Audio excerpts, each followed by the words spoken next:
नमस्कार दोस्तों, आज की इस वीडियो में हम मार्शियल लॉ और नेशनल इमरजेंसी में क्या अंतर होता है इसके बारे में जानेंगे। फ्रेंड, मार्शियल लॉ को हिंदी में सैन्य शासन कहते हैं और नेशनल इमरजेंसी को हिंदी में राष्ट्रीय आपातकाल कहते हैं। जब मार्शियल लॉ लगाया जाता है तो यह केवल फंडामेंटल राइट को अफेक्ट करता है।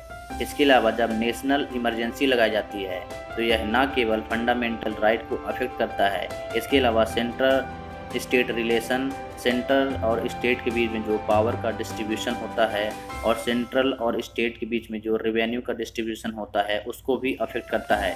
इसके अलावा जब कभी भी नेशनल इमरजेंसी लगाई जाती है तो पार्लियामेंट का जो ड्यूरेशन होता है वो भी अफेक्ट होता है। जब मार्शियल लॉ लगाया जाता है तो सरकार के द्वारा जो नियम और कानून बनाए जाते हैं वो सामान्यतः सस्पेंड कर दिए जाते हैं। इसके अलावा जब नेशनल इमरजेंसी लगाई जाती है तो सरकार के जो नियम और कानून रहते हैं वो अस्थायी रहते हैं, वो सस्पेंड नहीं होते हैं।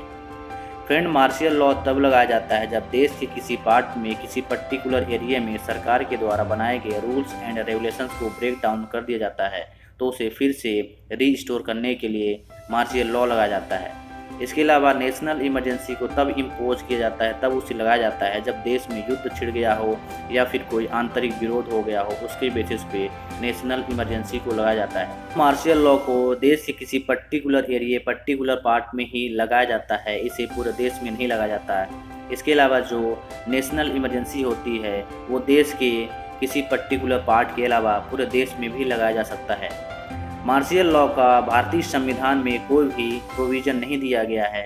इसके अलावा जो नेशनल इमरजेंसी है इसका भारतीय संविधान में प्रोविज़न है और भारतीय संविधान का आर्टिकल 352 नेशनल इमरजेंसी को डील करता है। तो दोस्तों, ये रहा मार्शियल लॉ और नेशनल इमरजेंसी में क्या अंतर है।